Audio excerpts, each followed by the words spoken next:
Good morning, good afternoon, good evening, good whatever time of the day it is in your particular part of the world. I'm Melanie and I am back with just a special reading for Beltane stroke Samhain, depending whether you are in the northern or southern hemisphere. I drew these cards yesterday and I just put a photograph up on my Facebook page, also the batshit side chick. And I didn't interpret them because there are keywords on there, and I just posted it, and several people did comment, you know, I really hope you come back and you read those cards. So that's what I've decided to do, quite spontaneously actually. I was just sort of, I was going to say mindlessly, not mindlessly, but with no particular purpose in mind, just shuffling through the deck. And it occurred to me, I wonder what energy is around now for Beltane. And I actually pulled the cards in this order, with this being the last and this being the bottom of the deck energy.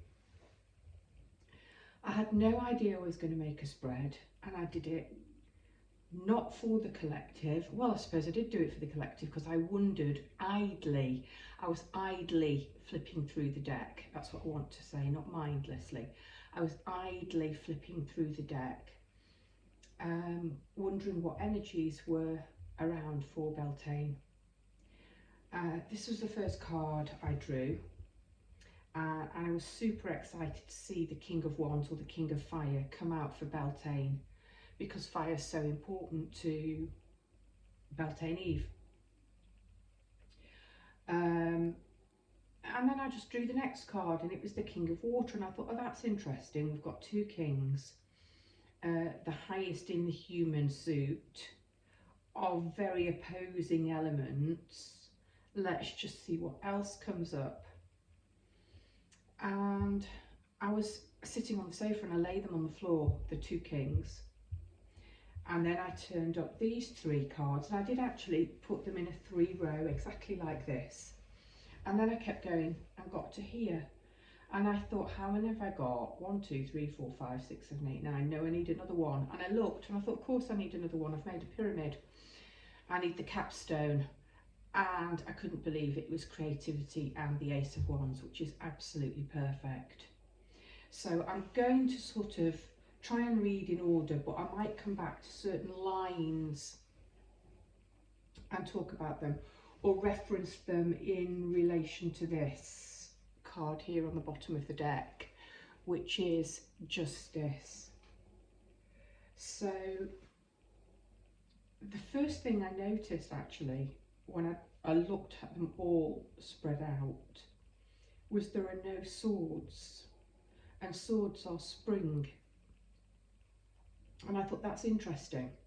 We've got High Summer here on the King of Wands, because he's actually sitting in front of Stonehenge at the summer solstice. So we've got High Summer here. Water is autumn, and there are a lot of autumn cards on here. The Warrior is Strength, and that's a Leo card. We've got Husbandry and the King of Discs. We've got 3 kings, also the King of Pentacles, which are earth cards, and they correspond to winter. We've got Death, which is a Scorpio card, so again it corresponds to the water suit and to autumn. There is no spring on here. When I got my 10, I thought, okay, I need an 11, but where am I going to put it? Because I've got my pyramid.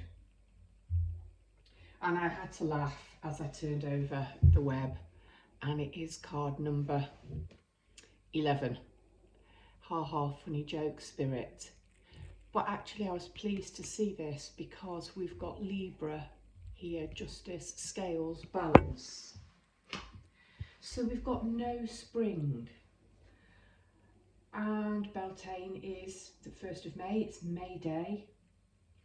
We still are in spring, but I suppose we are moving into summer. So I'm going to say that this reading is good for 6 months. And that ties in with the Southern Hemisphere, and shout out to all of you guys celebrating Samhain today. Because there's a lot of autumn on here, and as I say, there isn't very much spring. This card does have a spring-like energy about it.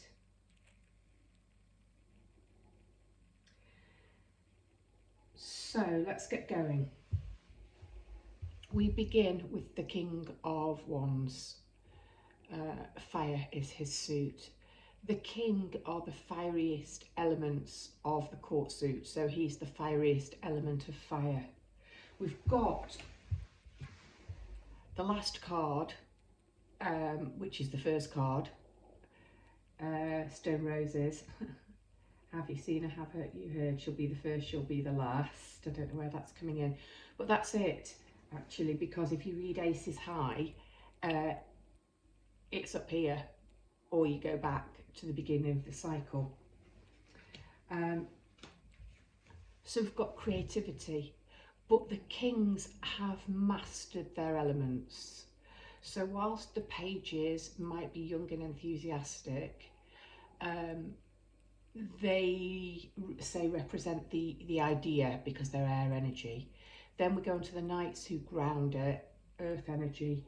The queens, watery, female, feminine, more feminine intuition. And the kings really are masters of their suit. So we begin this Beltane Samhain season with you as a fairly youthful Sun King, a mature male, on a golden throne, holding his staff with a golden sun. He has a golden sun on his neck. He has a golden sort of laurel wreath on his head. As I've said, he's sitting in front of Stonehenge on the day of the summer solstice. So this is full male creative power here.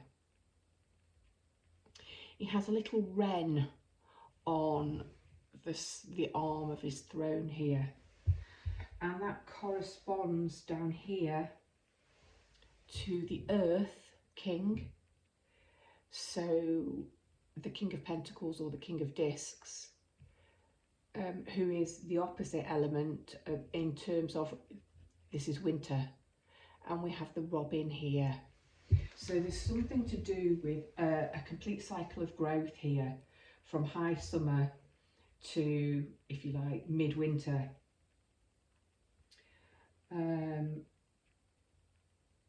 It is, I think, going to be an incredibly transformative 6 months season. These Beltane Samhain blessings, incredibly transformative and incredibly powerful, with 3 kings on the table. A knight, a page, a knight, sorry, 2 knights and a queen, and then 2 major arcanas and an ace, and even the bottom of the deck is a major arcana, the web. So it's almost summer to winter, but there's a big focus on autumn. So I don't know if there's a big focus on spring for people in the southern hemisphere, but I don't think so. You're going into autumn. In a way, this is really highly pertinent to you because you're leaving high summer behind. It's in front of us. Maybe that shall be the first, you'll be the last, with this Ace of Wands and the scorched earth in front of this amazing dolmen in Cornwall. And you very rarely see the ground burnt, not burned, but to a crisp here. It's sort of stubble of cornfield. And that really does look like one amazing magic wand, and you've got that watchword here, creativity. So it is a time to come into your full, fiery, masculine, creative power. Then we move on to the King of Cups. So autumn follows summer, and yet water and fire are such different elements. So the King of Cups is the fieriest part of water.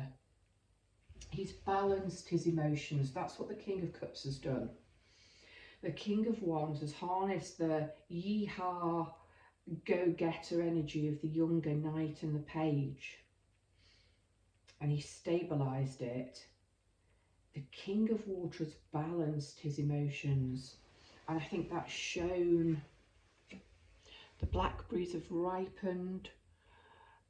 We can see the sea in the background. We can see the blues and the silvers of his watery element, as opposed to all of the gold and the red on the other card. Perfect balance, really. Perfect. Equally at home in his power. We can actually see liquid in this cup, and it looks red. So he looks to be sitting drinking wine. I think the hunting hound he has here is depicting his mastery over his own emotions, because he has the dog under control without a leash, and the dog is refraining from following its instincts and going off. So mastery of your creativity, mastery of your emotions, incredibly strong start. And then I have to say, I'm just going to skip around a little because I don't think I've ever done a reading. We've got the king, and then we go back and we've got the page and the knight and the queen and the king. So it's going through a cycle. You begin, you show up, the energies show up as these two kings who have mastered their element. They've mastered the fiery passion, the igniting of an idea, the spark, and the water has mastered the emotions and harnesses them and isn't swayed by the up and downness. But we go back and we've got this complete suit, and it's never come out before. There are 10 cards here, and 4 of them are the entire suit of water. But why are we going backwards when we're 2 kings and then we become a page again? And I think that's the nature of this cycle. It's going to push us back, to push us forward. I think it's a relatively short cycle, 6 months, but it's going to take us through lessons just to make sure that we really have learned them and we really are ending for the Northern Hemisphere by Samhain, by Halloween. We really are back in mastery of fire and water. And by Beltane, for you in the Southern Hemisphere, you really are back in mastery and balance again. So we've got the Page of Cups. You know, we've got this really dedicated young man, well on his way to becoming a knight. And he's stopped off by this sacred pool, overlooked by a hazelnut trees, it's Hazelnut Grove. And maybe he's knelt for a drink of water, and he's sort of just become lost, I think, in his thoughts. And this beautiful silver salmon is jumping out to feed on the hazelnuts. It's incredibly lucky. A lot of Page of Cups cards show the silver salmon, show the fish in the cup. It's lucky. But this young man, and I've just noticed, I forgot to comment on these 2 symbols around the king's neck. And I've noticed that the young page has it here as his shoulder pin on his shawl. It is almost like going back to a younger version of you, embracing a younger version of you and exploring the magic again with the eyes of a child. The middle of it all, the really important card, is the Warrior, or Strength. She's a Leo card. She's often shown with the lion, hence her being a Leo card. Here in this Celtic deck, in this pagan deck, she's with a badger. But badgers are equally fierce creatures. She's defending her territory. She's not subduing this badger or attempting to tame it or make friends with it. It's almost like the badger is showing up as her spirit animal. So we've got a faithful, loyal hunting hound. And we see this dog again, white with red ears here. And that is definitely a spirit familiar. But dogs are about loyalty. We have the salmon, all to do with luck and intuition and magic, actually. The badger, it's fiercely protective and grounded in its sets.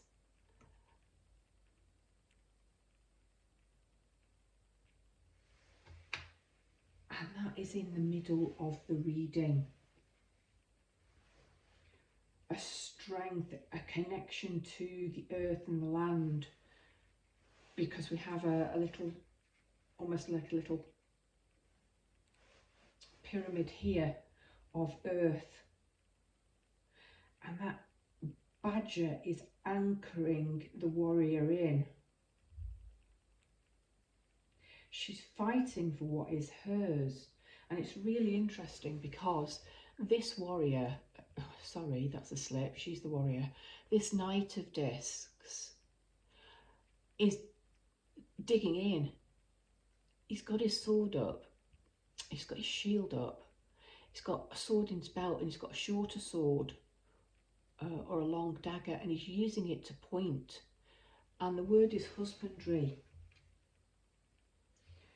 So there is something very karmic about this cycle and reaping what you sow. You begin as, we begin as two kings of opposing elements.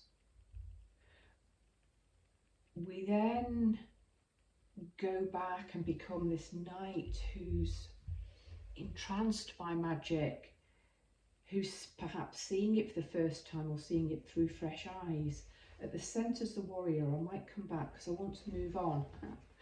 And we've got movement, so we go from reflection to movement. And the salmon, who has been eating the hazelnuts, is nowhere to be seen, but this otter, a really powerful spirit animal, is one of the otter is one of mine, has put his head up to eat it, so he's possibly eaten the magical silver salmon. The point is, this Knight of Cups isn't passive and meditating and reflecting. He's moving, he's getting going, and he's holding his cup to the direction. And we've got apple trees in the background. She is a Grail maiden, and she's at Avalon. And Avalon is the Isle of Apples. It's almost like he's pointing, that's where you're going. You're going to a magical, sacred place.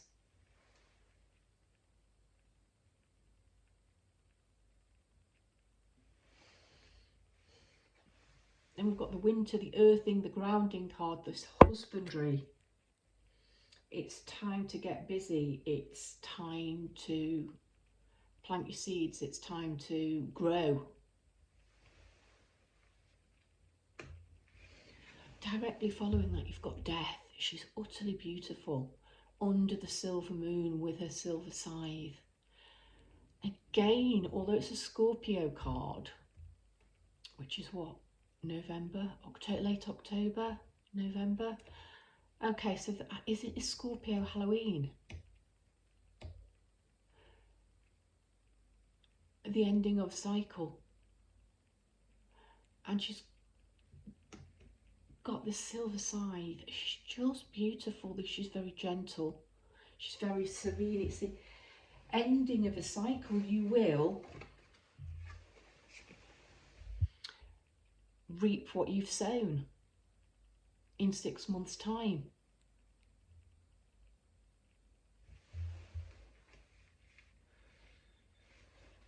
And it's coming up again with this King of Discs. Here he is.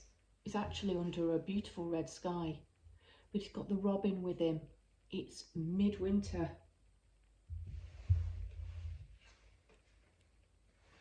It really is 6 months on.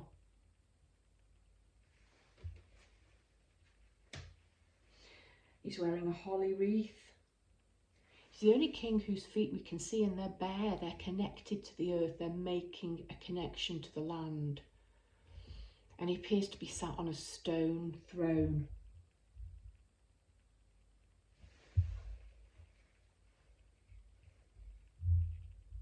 So he is grounding and stabilising.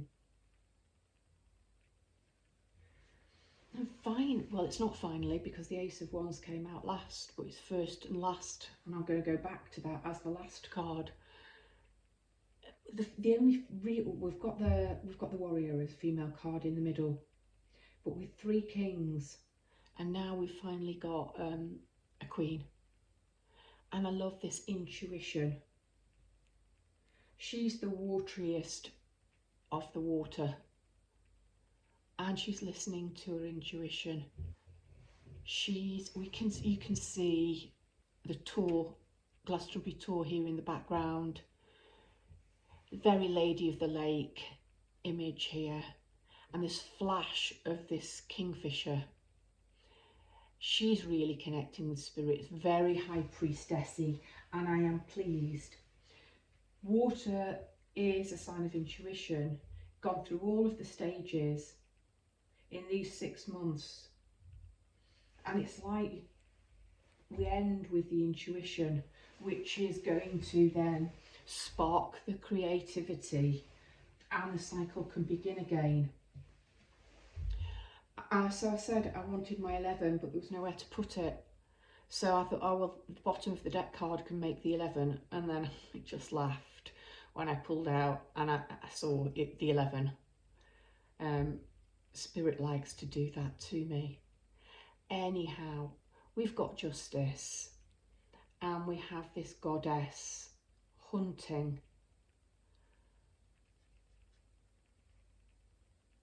Very sort of the fates, the weird sisters, very karmic Justice. And we've got this enormous web here. And I think this whole cycle is like a quick recheck that you've learned the lessons of the past few years.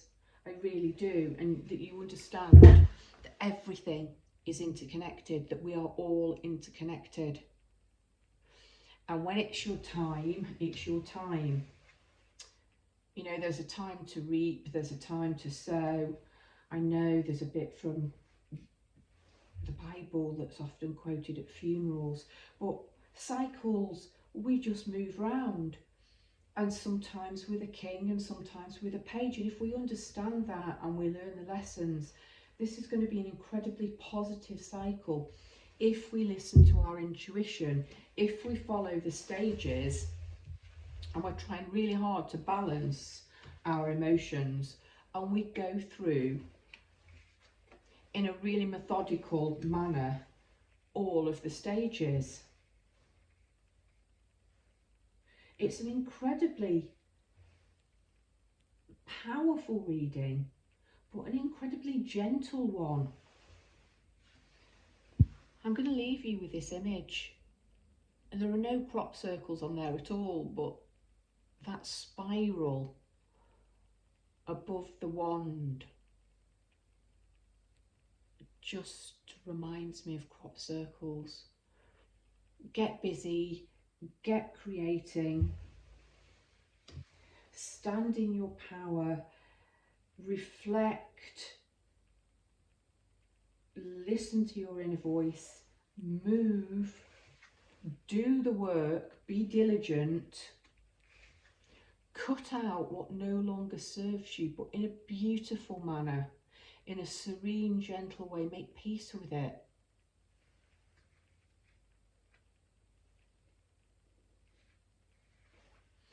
Ground all of this and really listen to your intuition.